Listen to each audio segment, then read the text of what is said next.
观众朋友大家好，欢迎收看《村民太妃》，我是陈明珍。今日《村民太妃》节目制作单位嘅剧谱呢，来到嘅屏东县高树乡嘅江兴村哦。佢位在五鹿海边嘅爱寮海嘅集水嘅位所。江兴村头办到太鲁关，算系高屏地区6队客家中嘅优队哦。嗱，太鲁关客家乡亲呢，200年前从广东省嘅梅县并走量土海来台，到了河坝上嘅沙埔天呢开放，嗱安家乐府开启生业。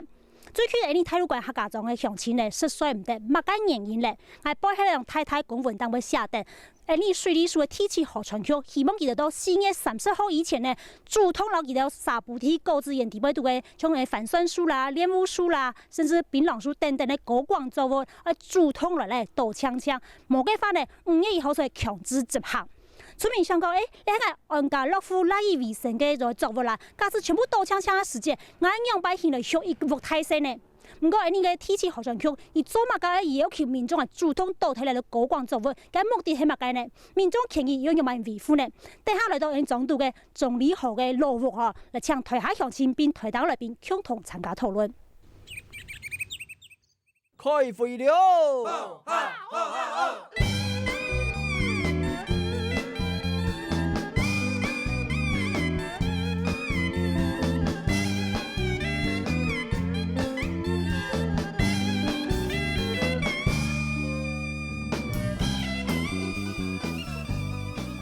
以下節目鏡頭來到係台灣鄉土文化之父總理府嘅羅沃嗬，佢需要位在太魯關咧就客家莊三山國王面頭前哦，像現場看到太魯關客家鄉親所能人嗬，聽到大家問好，大家早。到河川區到狀況來開說明會以前呢，村民太妃先來開講，馬上為您介紹台黨來賓，第一個呢係經濟部水利署天氣河川區區長吳金水吳局長，你好。各位鄉親，大家早。再來聽一位來賓係您嘅屏東地區立委王金士王委員。主持人，各位鄉親，大家好。稍等，為您紹介係台灣環保聯盟屏東分會嘅理事長洪惠祥洪理事長。美珍，還有各位鄉親，大家好。頭下講到呢個種嘅河川公有地嗰種嘅高沙埔地種嗰種嘅高資源啊，嗱高建作物獨特啦。到底係呢個基本呢，先嚟看張說明圖。所以看到了係你講嘅愛寮海整治計劃江興村嘅範圍圖啦，嚇，所以看到你係你嘅愛寮海，你係你嘅五鹿海，所以你講到江興村太魯關了客家莊是到了種嘅五鹿海變你愛寮海夾水嘅位所嚇，佢主要了擺整治地方係了兩旁順嚇，你講嘅沙埔地啦，高灘地嘅部分嚇，呢片呢有100公頃，呢下邊呢片呢有160公頃，所以估計佢影響嘅層面係非常非常嘅大哦。你當到江興村啊、太魯關嘅客家鄉親，都會到啦沙埔地加太年哦、太樹嘅時節嚇，甚至青草樹嘅時節，是到嚟為安家樂府嚇，嚟到港中落實，到底你影響佢太難想成，有搶到你太魯關地區江興村嘅村莊，睇下順風面嚇。夜拜啦，每度咧整治河壩項。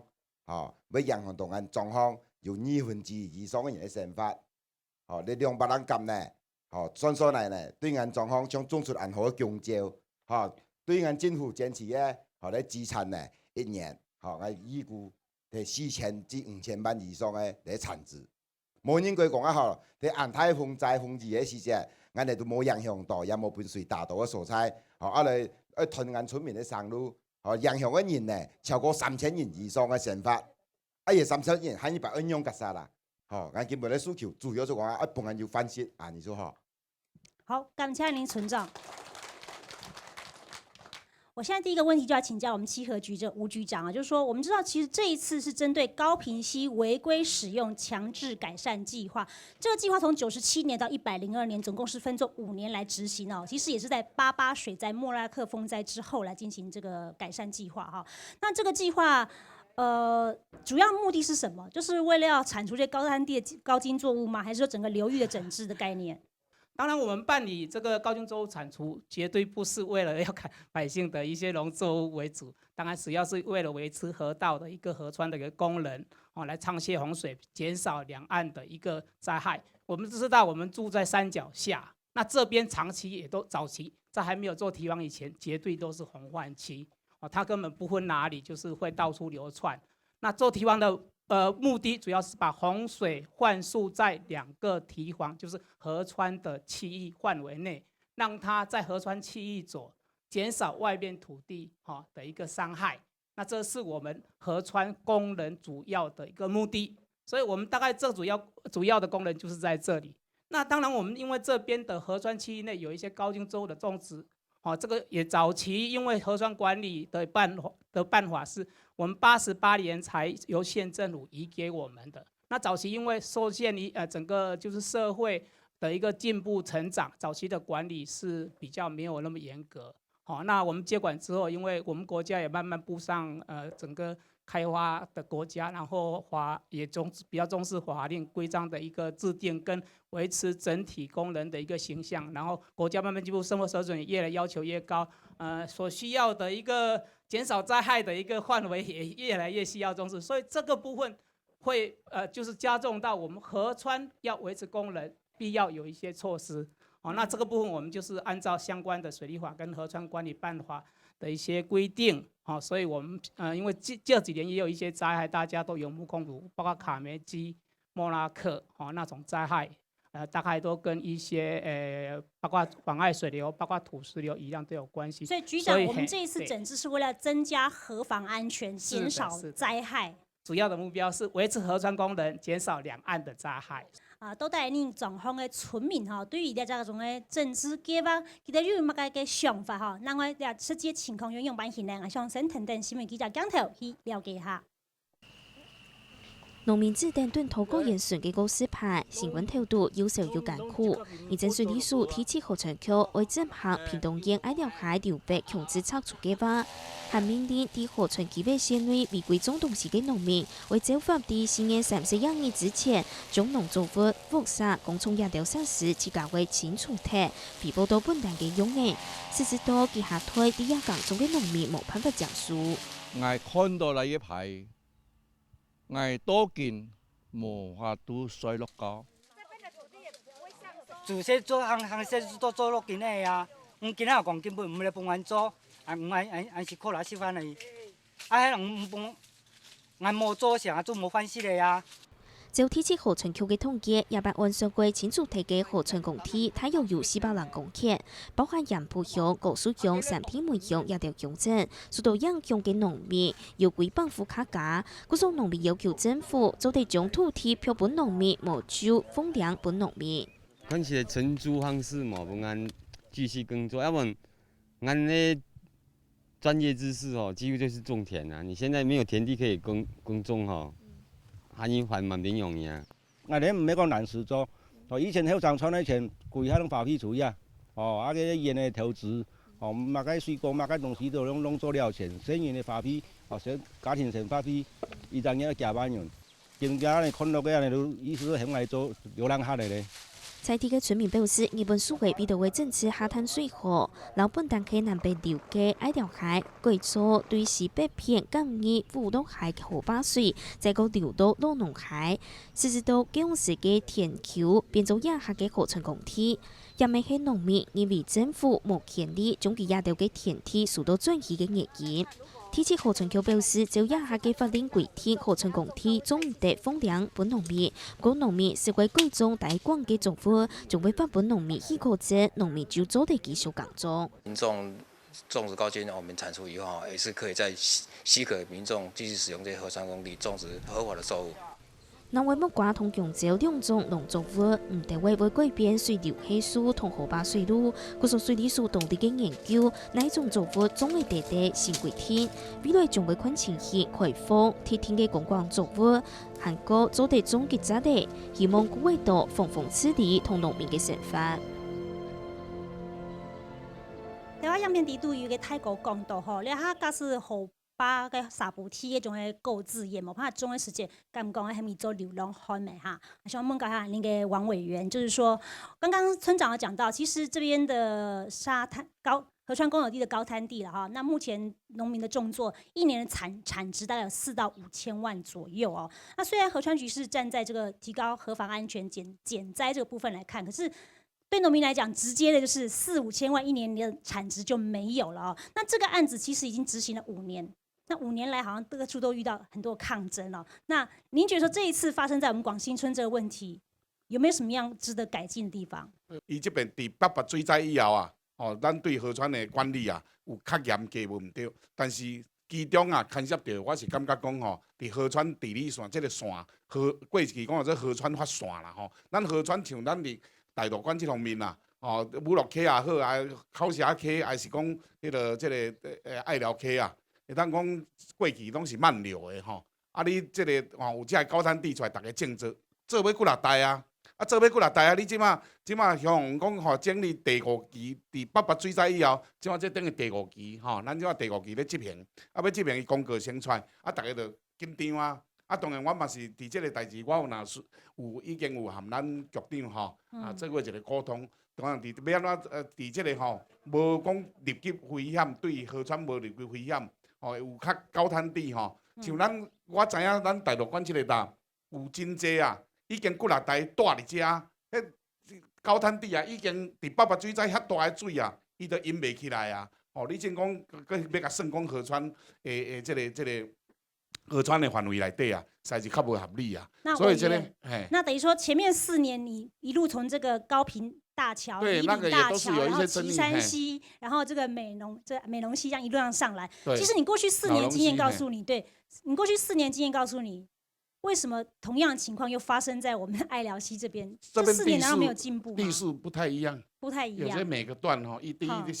像第1期的就从高屏大桥以下，那个就没有什么争议，比较少了。是。那在万丹、新野那一方面还是有但是那个个案比较少，那这个变成好像通案了，所以全村村民都很关心了。那我想请教一下。洪理事长，就是说，其实我们知道高滩地的这些作物，它其实会抓住高滩地的这些沙石嘛，它某种程度也起到一种水土保持的作用那也会使得就是说，这个河川治理线好像有需要被检讨，因为高滩地感觉好像蛮稳固的嘛应该要检讨河川治理线。但是是不是我们反一个方向来看，在高滩地对面的人民，他的身家财产是不是相对的来讲就会受到比较大的威胁？其实我要跟各位乡亲说的是。我在环保的立场，我绝对会支持说河川要有自然生命力。但是呢，我也很尊重各位世代在这个地方土地利用的模式。那解决这个僵局，其实我们要反省的是，行政部门为什么总是这么的蛮憨？为什么我说他蛮憨呢？现在我们在治理高屏溪啊，它过去其实就早该治理了。刚刚局长说他们88年就这个接手这个任务嘛，为什么拖到现在？如果越早做，我们的幸福会越高；越晚做，我们的这个盘根错觉的问题会越严重。这是第一个。第二个呢，我们我用一张照片来跟各位报告为什么河川局老是没有把事情做对？因为高屏溪里头不单只是从河口到现在，我们现在。这个照片各位可看到的是，这个是什么？这个是高屏溪里面养殖渔业这个是水利法不允许的。那这一张呢？河川工地上面吗？这个都在河川工地上。这个照片呢，是这个月才刚种植的。如果说七河局认为河川区里面不能有高茎作物，为什么我们这个月河川区地区河川局又在里面种？这个每一排大概2公尺，每一行大概5公尺。种的密度比你们家种的高茎作物的密度还要高。老师，那个种的是什么？这个在我研判应该是菩提树。菩提树应该是为了造林吧，或者是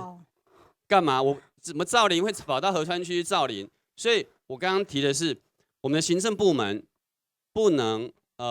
蛮憨的去埋头苦干而已，他必须要跟民众沟通啊，他必须要跟老百姓去对你的土地利用有所这个互动，有所约束嘛。像河川区，其实我刚刚支持的是可以种低茎作物。那洪水来的时候呢，咱弄宽宽的等待处，让这个高屏溪可以大呼吸，因为它越大的呼吸，呼吸的越爽，我们的幸福越高。但它如果被拘束着，它这边也不行，那边也不行，它就乱窜，我们的家园就会备受威胁。这是我今天要跟各位报告的，谢谢。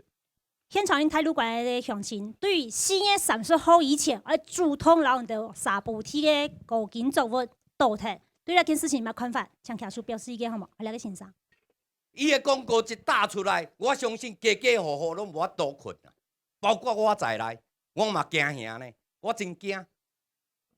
我毋知影政府做这个代志，到底是咧恐吓咱百姓，也是真正要来整治这个河川啊？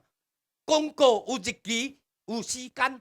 雄雄一个打落2月23下晡3点5来打，讲叫咱随听。时间已经到啊！这个广告到底是要代表啥物？我毋知，所以我念嘛要请这个局长来答复这个问题。啊，我伫单拄仔迄公文内底嘛有看到，发文的日子是1月21号啦吼。啊，单拄仔咱这个郭先生嘛有来讲到啦吼，2月23号的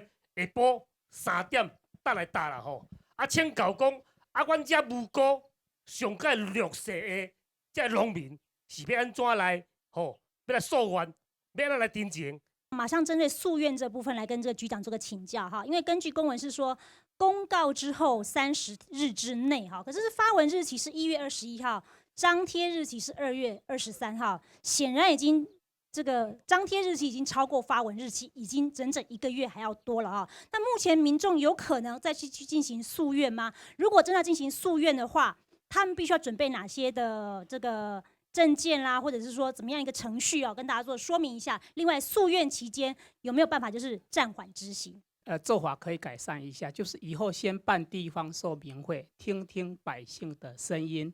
也让百姓知道我们要做些什么事，然后再来贴公告，这样可能程序上会比较好一点。好，那这部分以后我们会来改善。那第二点，有关诉愿的事情。基本上诉愿是因为行政处分有妨碍到各位之后的事情才有诉愿这个问题。那现在因为我们是4月30号以后才会来进行砍除动作，所以现在是还没有到可以说，就是说大家应该是沟通要怎么来做的一个问题。那所以这部分我们今天也很感谢客家电视台也给我们这个机会在这边大家面对面的来沟通。那基本上我们会以比较和平的方式来解决这个问题。先对一些没有种的，或是已经就是已经大概它本身种植意愿不到，我们现在砍除。然后有意愿或是没有，现在还没有果实要收成的部分，我们来协调，会一定每一户都会跟就是使用者说明之后，然后有意愿我们才能砍除，来辅导他申请许可来做合法的种植。好，稍等再来看一张图哈。老太太讲，倒底你个乌鹿海边啊，仲会矮料海，倒你个讲形状了。地方太鲁管了，地方呢，其他地个耕种面积有几大哈。好，以下看到吼，你摆主要来针刺的嗰种沙布梯啊，你清清楚看到俩墙色的部分哈。是那个现代你矮料海那种沙布梯呢，差不多就160公顷，喺河川公体啦哈。不过头下讲到，你河川公体喺民国88年，然由县政府交本提起河川局来管理啊。当时并无来做管理，97年发生了88水灾以后，咱来做较强烈的、较强资讯、较强土的管理哈。再看到係另外一片，你讲清楚，另外一片乌鹿海就到诶。这沙布梯差不多100公顷啦，哈，所以讲，你喺讲到有260公顷，是头下恁个村庄讲到，将去你贡献村依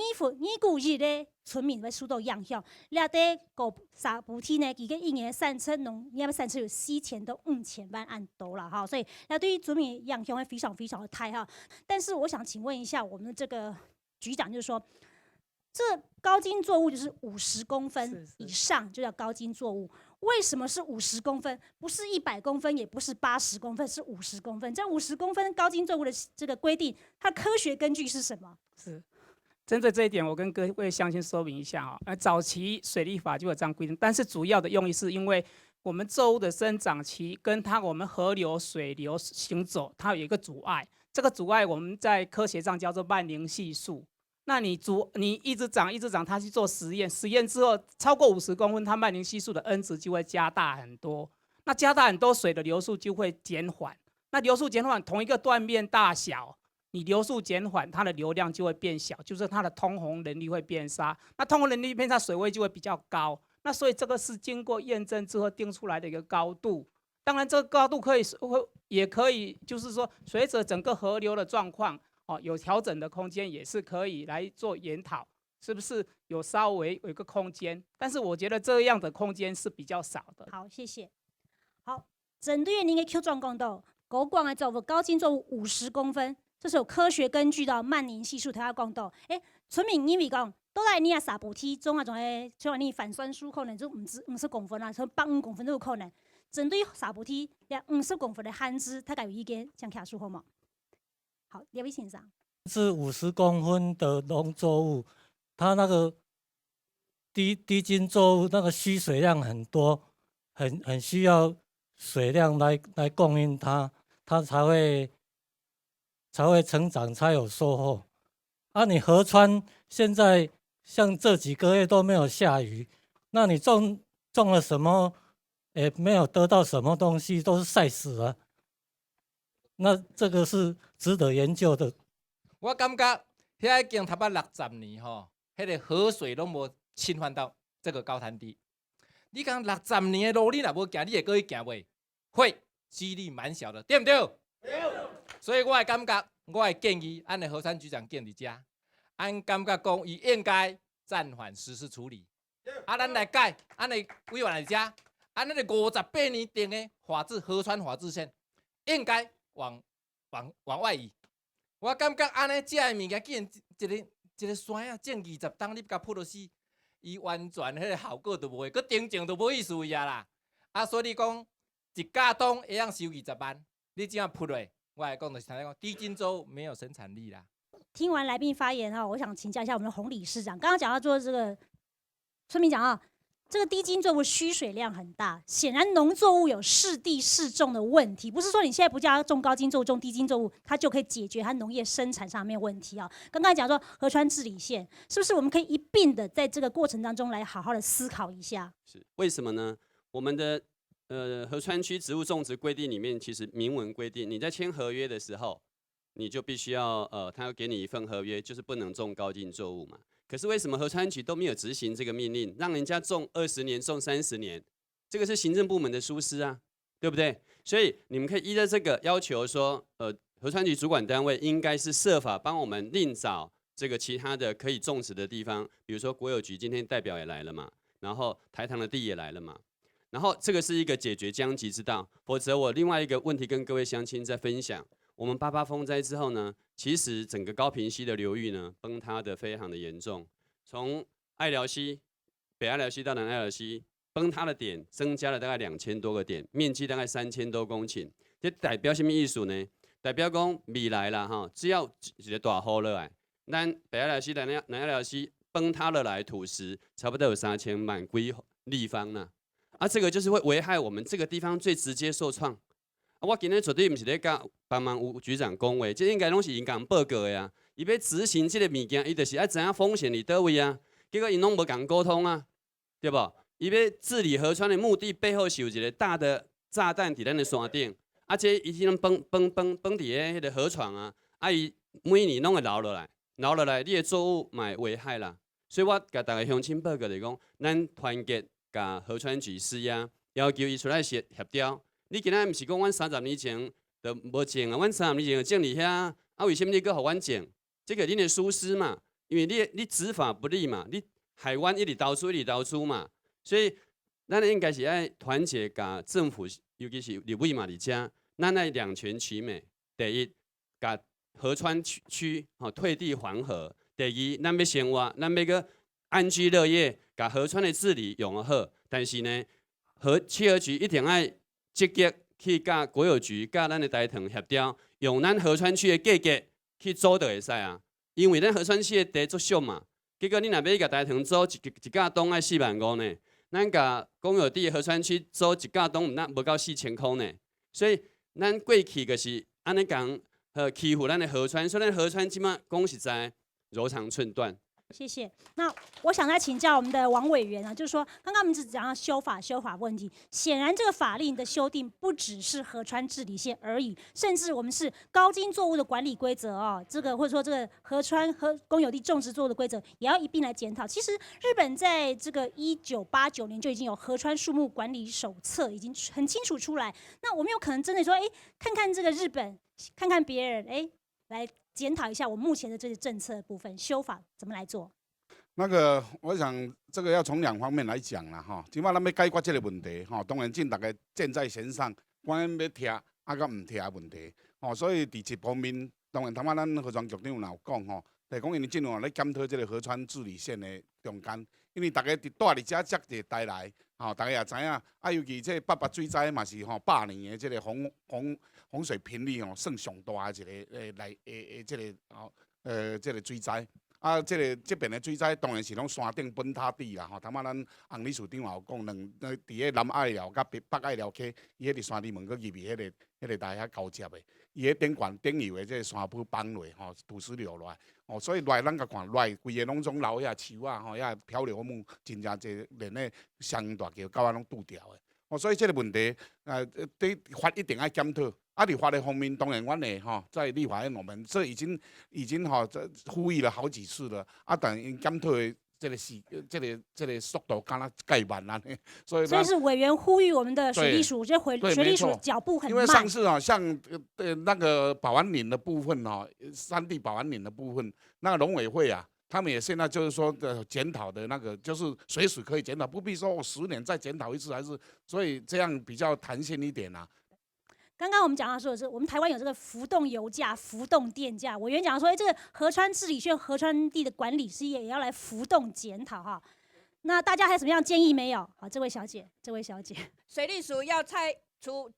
强制拆除，要自行拆除哦。我仅有可以遮风非常简陋的那个农舍，还有仅有唯一可以赖以生存的果树哦。你要拆除的时候，那公文我看了情何以堪哈！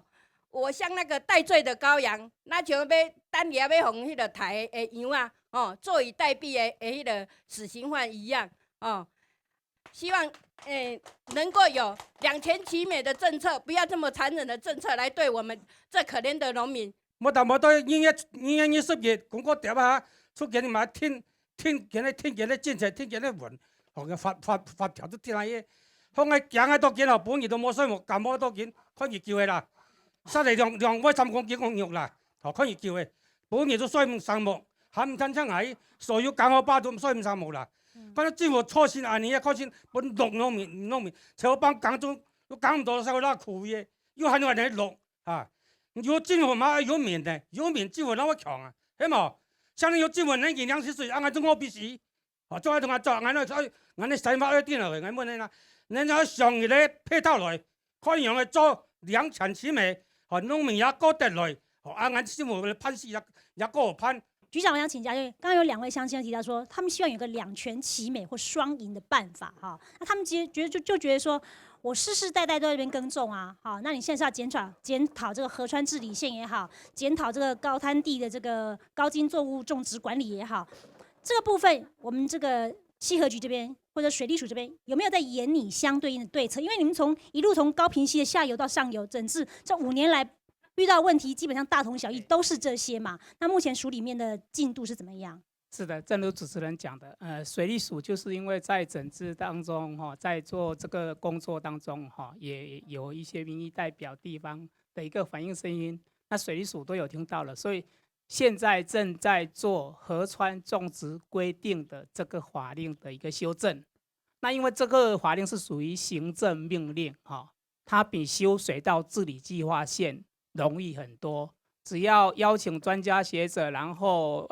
善盡溝通，然後做好相關的一個檢討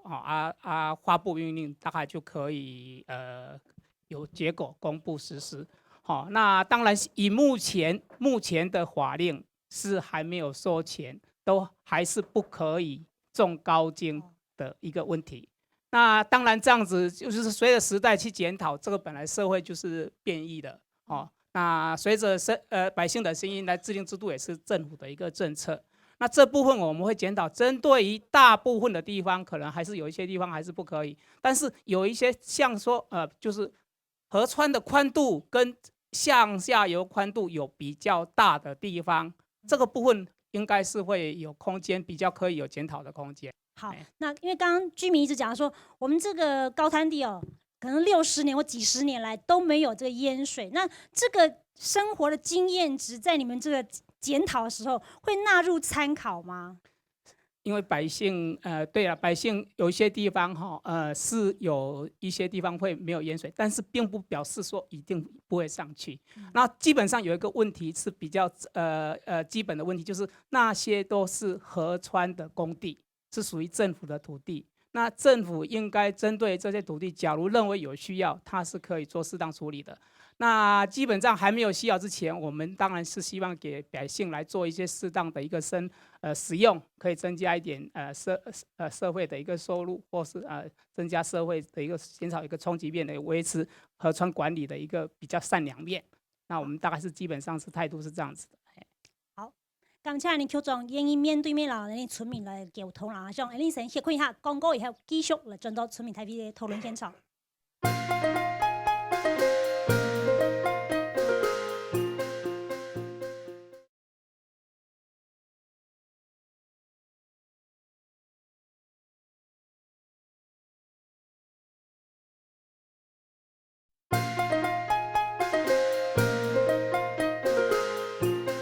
村民台 V 的节目现场啊，上一团节目礼拜都已经讨论到，其实呢种嘅河川治理嘅问题有嘅历史嘅因素啦，所以头摆冇嘅问题，你下嘅起来嘅历史嘅累积过程越长哈，你下处理起来是越复杂啦哈。故说你产生清代问题呢，根本伊来沟通哈。唔讲来年嘅沙补梯呢，要就较相关的是讲，你下当到你江兴村，你太鲁关到客家乡亲呢，唔单止呢，迄梯迄那种嘅河川公梯啊，就沙补梯来。然后河川区来漂梯来讲中，其实大概屋卡嘅土地咧，系属于所谓国有财产属啦，吼，两个人做国有财产属，所以变讲，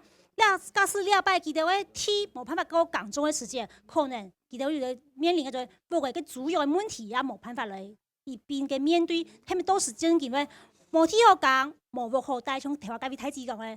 咁讲其生意问题，妈妈，你现在带时间，佢冇办法来。非特嘅聲音嚟嚇，觀眾行你下圖啦嚇。睇下講到你係你嘅沙補梯嘛嚇，你兩片。韓國你講現狀咧，夾水咧，為數咧，你頭前咧檢到咧，非常咧，有一條嘅國有梯，你下青島你嘅村民咧喺度咧，零零星星的的，大概是這個範圍裡邊有零零星星有啲國有嘅土地，佢哋屋嘅係啦國有財產數嚟漂嘅嚇，甚至你嘅權利只有使用權聽嚇。啊，像你拜村民，青島村民會講，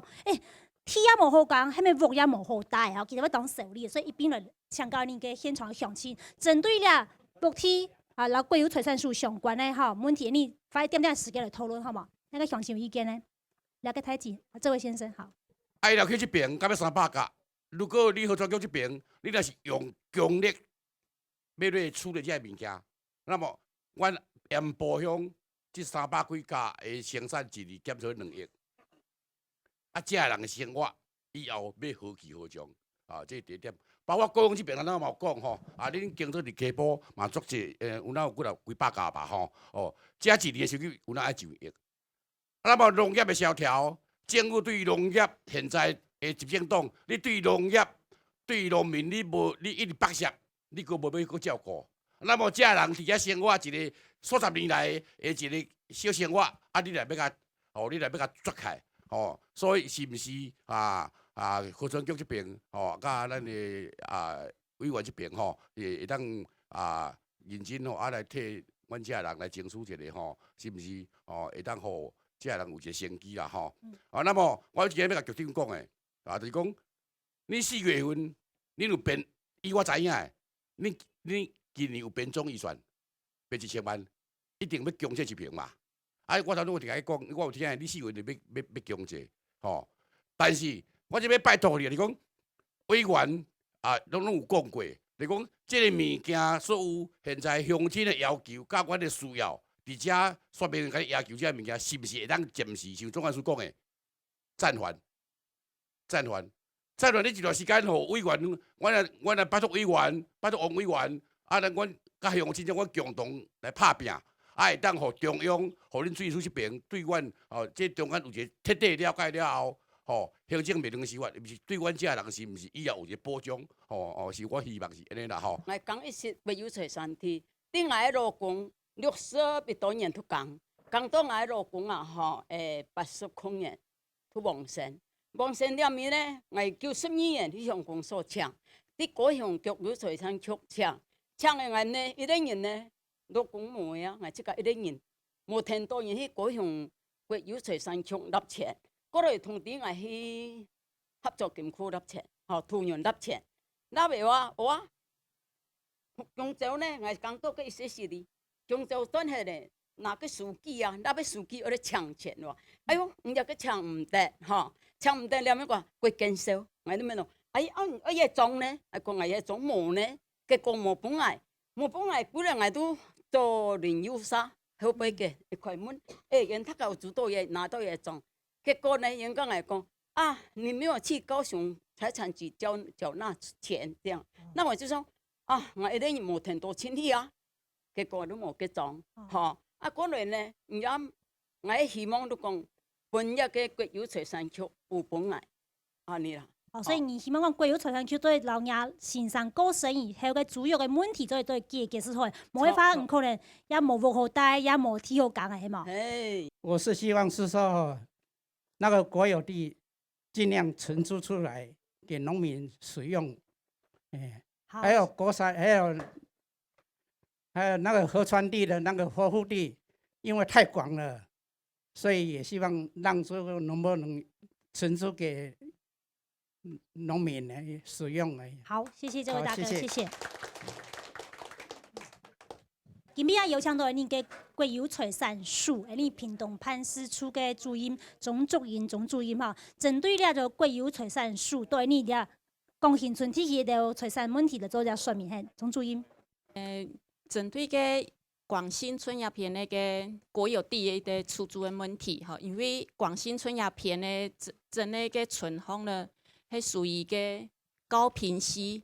蘭河堰集水區的一個範圍。這個高屏溪蘭河堰集水區呢，這等於是影響了一個水源涵養的一個土地，所以現在呢是不能夠新放租或者是新出租。這些整個國有土地的一個管理呢，也是要與那個保育為先的一個政策，要配合這個保育為先的一些政策。所以當時候內政部呢，其實在99年6月的時候呢，就已經先公告了一個台灣北中南變更台灣北部、中部、南部、東部的一個區域計劃，它也做一個通盤檢討，就是會為在那個水庫集水區的一個公有土地呢，都禁止再出租跟處分。那現在呢，因為整個這個區域計劃的部分呢，內政部在今年呢，也已經在針對這個限制的部分、限制出租的部分在做檢討。所以如果這個能夠放寬的話呢，整個內政部也在修正國有耕地的一個放租實施辦法。好，放租實施辦法裡頭呢，針對現在我們是說以前都是面的管制，屬於水庫集水區呢全部都不行。那現在只要呢目的事業主管機關來認定說它沒有保護的需要，也沒有妨礙安全之餘的話呢，我們大概就整個可以放寬來做一個出租。只是這個部分呢，要看內政部現在在檢討這個區域計劃。在這個水庫集水區範圍內的公有土地，這個出租的這種限制，如果可以放寬的話呢，我們內政部也看它修正整個國有耕地放租實施辦法的一個，它應該就會配合做一些的修正。那到時候呢，大概整個出租的部分呢，就可以放寬了，也可以解決相親的問題。稽核局因為講，你睇有影響到規則嗰種嘅環境經驗冇，喺冇嘅話，而都係邊可能發，唔就是說嗰類開放咧就係放租係冇。係以後嘅話，看更加內政部呢，在檢討這個現在區域計劃裡面呢，它在檢討水庫集水區裡面的這個公有土地放租的這種限制，如果可以放寬的話呢，我們因為國有耕地放租實施辦法本來就有規定，內政部所定的部分影響水源涵養就不能放租。可是這個部分呢，也應該會配合着大家就在做檢討。如果這個部分有全部配合修正的話，以後在水庫集水區的部分呢，只要主管機關認定說沒有没有公共安全之疑、没有保护的一个需要的话，就可以放租。只是也不能在河川区域线内了。河川区域线内这些敏感的土地，我们是不能够放租的。好，感谢您的注意。好，那局长，我想要请教，就是说，其实您刚刚讲说，署里面已经有针对这几年陆陆续续发生这个高滩的地的河川公有地收回，产生很多高茎作物这个种植的问题，你们有在检讨嘛？哈，是不是说我们现在可以容许什么样的高茎作物，譬如说有辅导性的啦，或者是说这个拉宽距离啦，哈，就说好像有一些这个比较初步的做法出来了哈，想法出来，是不是先跟我们现场乡亲报告一下？也许可以听听大家的意见，带回去一并做检讨嘛。刚才说有一些可以种的地方，主要现在是一些辅导性的，大概像薏米、茄子、小米、树薯，然后这一部分我们大概也都开放的。那现在我们比较建议的是香蕉，跟刚才讲的木瓜。那这一部分我们已经有正式公文建议的给水利署，那水利署现在在纳入研究当中。那我现在所要建议的并不是这一部分，我现在所要建议是说，我们河湖很宽的地方像刚才讲的，就是长期水比较不会到的地方，这部分我们来研议看有没有空间，或者有授权命令，可以让我们可以来经过检讨之后，把部分划出去，这部分才是会有比较整体性的一个作为。好，那我们希望这一部分能够因为现在只是我们还是地方执行机关会比较面临到的一个主要的一个困扰。那这部分因为我们还要建议水利署来适当是不是能够来研议，那我们希望能够把这一部分来建议，大概是这样子的一个想法。好，谢谢局长。我想要请教现场的乡亲，台湾你去状况到吼，其实是咧下高滩，诶，沙埔地啦，叫高茎作物、轻量木种啦，但是伊也有讲到，甲这种香蕉啦、种个包粟啦、玉米啦，也讲种球的来的东西哈，因为迄种诶。还有木瓜啦哈，因为嗰种诶水流过去时时叫放下来哈，唔会影响水流过去的速度啦，还有量，所以对于生命安全还有保障，还有建议咪做会种。但是大家对于呢条作物，因为个你咪讲好种啊唔好种，种了以后迄个产生问题就要受理的哈。也部分好像提供俾你给局长做参考意见好吗？好，两位先生。第一点，用我们这个堤防就是要保护我们这个村庄的。这个堤防延长也好，不延长也好。只是说把它做得稳固一点，那么我们这个村庄呢就有保障。还有一点就是说很重要，就是说我们这个从水面过来那边的到我们这个村庄爱寮溪了，包括这个沙卡兰溪，刚才主持人讲过，五洛溪对，大概有200-300甲。这个地很可惜，你知道吗？为什么可惜呢？您。局长，你爱检讨一下，咱来咧讲，你爱认真听。你派人迄个查小组拿来就甲人恐吓，无明仔载你甲我砍除掉，不然的话你要上法院。这个看法，真正互人迄个咱百姓真正真失望，你敢知啊？俺这迄都200-300年拍油的，公油也叫我8个年无样无食个，还请94年，系无？俺经甲5年经甲唔放2分眼唔拍，3分眼总人卖，迄无？所以我做会袂无要紧，谢谢。好，很仔细。这个局长显然大家对这个河川治理认为这跟高茎作物好像没有太直接的关联。可能是跟这个挖沙石疏浚啦，或者是堤防工程的这个强度有问题那针对这个部分，河川局的回应是什么？我分2点来讲。当然，刚才讲有一些我们的新方言针对于百姓的一些举动，我想那个是属于新种植的违法作物啦。因为我们在河川管理接管之后，只要你新种就不能违法，以后的就不能再种。88以后，只要你种高茎，我们马上取缔，那个绝对。现在留着的都是以前持续性，就是88年接管以前持续性留着，我们是处于用慢慢处理的方式来做那这个部分要先澄清一下，所以绝对不可以新种有高茎作物，这个我们一定马上取缔。那这个部分要先澄清说明。第二个，工程品质绝对是可以检验，那我们是都有依法的检验程序，甚至各单位都有一些检验的人员会来。不定期的一个抽检，那这部分我们可以检验。假如有发现有偷工减料，欢迎检举欢迎检举，你随时可以检举都没有关系。打电话去哪里检举？就是不像我们单位检举，像工程会检举，我们都认为没有问题啊。这部分我们可以接受检验了，这一部分要在这边澄清一下哈。好，谢谢。那洪理事长，您刚刚讲说，整个88风灾过后，整个这个北爱寮、西南爱寮系2000多处崩塌点哈，这边可能有些河防工程的这些设施都在那边。那刚刚说可以检验嘛？那您检验的结果跟你们联盟检验结果，觉得打分数打几分？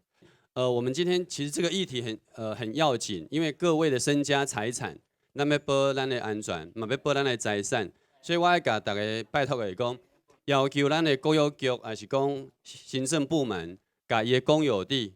去释出。那当然，河防当然还是得做，而且我们不容它有任何偷工减料的空间，所以咱大家拢要甲监督。伊若是无做好，受害是啥人，对不？所以咱一定要甲监督。啊，另外就是讲，咱即摆要补偿，绝对是有法源依据的，因为伊讲伊88年之前接收，88年这树仔拢伫遐嘛，所以你原底就是既有的事实。啊，你现在的行政决定造成我们的损害，那你应该要争取的是补偿跟救济。补偿就是讲你要甲我的作物，唔是安尼无情就毁掉的，是应该我过去的投资甲伊的产值，你应该补偿互我。我甲乡亲报告，为什么咱有一个高屏溪离农离牧政策？过去咱开54亿呢，甲迄市地互拆迁呢，迄拢连咱的税金嘛。所以政府要把咱的水用前去，啊，要互咱的身家的这财产损害，所以咱应该是爱拜托立委，甲一个高屏溪即马伊的种植的状况做一个整顿，啊，但是恁的伤害爱争取立法院迄边以上来甲咱做一个完整的补贴，谢谢。谢谢这个洪理事长的补充哈。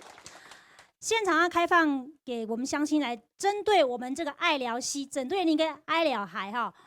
整治像也沙沙的啦，也讲做后巴卜啦哈，这个整治的部分、工厂的部分，你们建议嘛，像卡出发言好吗？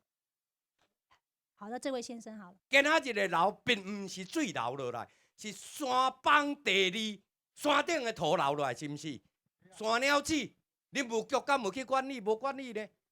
恁务局完全无管理哦。你甲看即回小拿，遮拢总是哦。山顶的崩，甲有流落来即个溪，若无山顶崩落来，伊绝对无流落来，是毋是即个问题？所以真爱重视的是讲，咱政府官员爱去看到真正问题，并毋是讲遮河川要安怎来错，甲咱叫咱拆除咱的农作物，毋是遮问题啦。若是遮问题真好解决啦，补偿也是土地方阮来别位做嘛，是毋是安尼？阮是靠农为生啊。阮爱做到我这呢，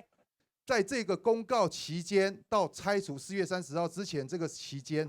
看能不能暂缓延期啦这是相对的，因为要有时间来跟村民来做沟通嘛来做那个延期的部分还有刚刚我们的洪理事长这边有讲到重点就是说争取我们土地高均作物，如果说地上物被拆除被铲除的话。还有在地上物的那些铁皮屋被铲除的话，来争取这个救济跟补助的问题。我是认为安尼啦今仔日爱甲武洛溪和爱寮溪呢，伊的河川的法制线划开了后，堤防爱做啦。堤防做了后，咱的高均作物，包括着咱局长讲要拍拼的木瓜、和金蕉、和柠檬啦、莲雾、山啊，迄拢种足快的。迄平常咱洪教授刻出来迄种的面积，迄个。更较快，所以讲袂影响到水流的情形下呢，咱甲法制线定了，堤防拢怎啊做咧？无一定爱处地管这高金作物啦，因为就袂影响到水流啊，咱忙去甲处地，雨花做了后，去疏浚啦。咱会遐严重，北水灾会遐严重，其实北水灾无严重啦，离咱这边是离海棠风台上严重啦。海棠风台就是因为进前拢总无疏浚，但会遐严重。无拢总毋捌饮水，嘛毋捌怪，所以讲呢，雨花做了后，爱逐年，也是看要几年，爱疏浚一遍，就无需要去动到这高金作物啦嘛。莫互这农民逐个要哭无目屎，逐个拢暗时拢袂晓困啦。吴局长在这边，最主要是你现在贴的公告是要，刚才说先延缓了，是要把它拆除，让我们百姓在这边工作的百姓能安心的睡觉或耕作，这个比较重要。所以那样公告先把它拆掉，是不是？因为他刚才有讲说可以暂时延缓，还要研议河岸线的问题啊，是不是你插的公告在那边根本是在恐吓百姓了嘛？听完这么多乡亲踊跃的发言，我想先请我们的王委员来做一个结论，就是说，其实您刚才讲到，陆陆续续这4年来处理到很多，这是第5年了哈。那您的经验，你会觉得河川局应该做些什么样的改进？包括水灾是顶悬分来遐土沙土对溪仔来分悬开，咱那个面对这个迄种落来，毋是讲咱的高经作物来影响的，这介重点，咱局长应当有听到。我是想讲伫4月30这个真紧急啊！大家也安尼真恐慌，我也希望讲咱伫这段时间是毋是有迄较急迫性的，讲真正着影响着水流的，迄先来处理。啊，若伫遮咱庄内较离庄较近遮会当讲大家伫遮徛要过来代，无发生啥物代志啊，咱互大家当安居乐业。啊，未来当然河川的管理这法律修订，这阮一定来配合来拍拼，互咱会当合法、合理、合情、合法、合理，来处理这河川地问题。谢谢。好，谢谢委员。那局长就请你来做。第一点我还是要说明，我们那个公告贴了还是有效那我们会柔性劝导大家有些人还是很尊重整个法令的一个规定，这部分我们会柔性劝导。那我们尽量配合一定会大家有讨论之后能做我们才做，这部分是请大家放心，不用太过紧张第二点。就是相关的一个种植的一个修正，我们会努力来争取希望能够有一个成果这个有期程吗？那第3点这个有期程吗？因为修正法令是水利署的业务，我不敢讲期程，而且修正法令是比较难的，有时候要经过蛮多的讨论这个期程没有时间表就对了。对。那第3点就是河川，既然它是公地还是回归法制面，早晚都要有适当处理。除非说法令真的到时候可以授权，我们依照授权的方式或依照因地制宜的方式来处理这换关。还没有换关之前，我们还是会依照新种的部分，还是请大家不要去新种，因为新种一定会马上被铲除掉。那最后要请教一下洪理事长，其实我们今天讲到是一条河川的整治，我们一路从4年前高屏大桥到出海口这样看下来，看到刚刚村民讲到山区的水土保持，山老鼠盗伐林木，所以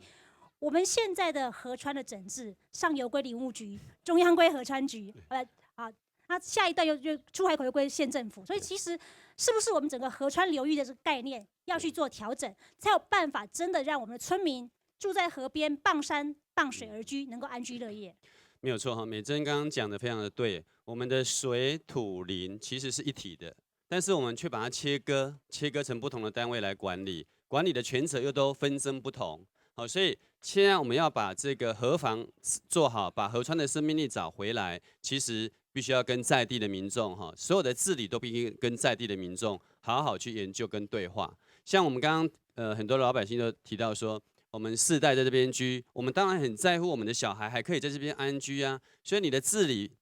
什么手段都要必须跟老百姓取得一个和谐共识，绝对不是说我行政部门贴一张行政公告要铲除就铲除，因为一旦不是人跟人之间获得合作支持的计划，到最后都会功败垂成。所以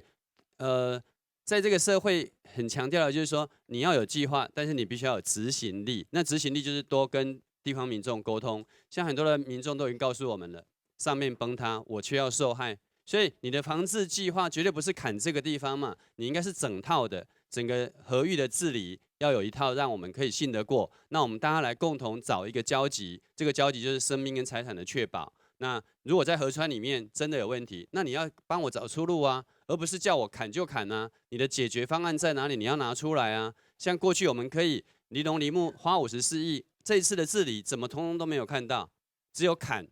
对不对？所以你的河川，你的这个治理计划不是只有砍一图，可是我们现在只有看到这个东西，所以要拜托公部门跟民众要建立在一个相互对应的这个长期计划，而不是短期的措施。谢谢。今日节目一开始看到3部天嘅高言那位种公文那人安嘅法律条文是令个村民非常非常的惊，但是经过一场嘅讨论下来，你发现其实咧人安嘅法律条文咧，伊其实有可能有那种嘅修改、协商，甚至等等试图来进步嘅个空间啦哈。所以你个公务员莫讲依法行政是放弃摕做咧创造双赢嘅局面并空间。今比那场讨论下来，发现其实还有轻度部分做调整嘅。希望也值得你天视机条件观众朋友共同来思考。要请持续收听村民太飞，还得带领行业每只状态关心台湾的土地。感谢大家收看，希望大家支持再飞，谢谢。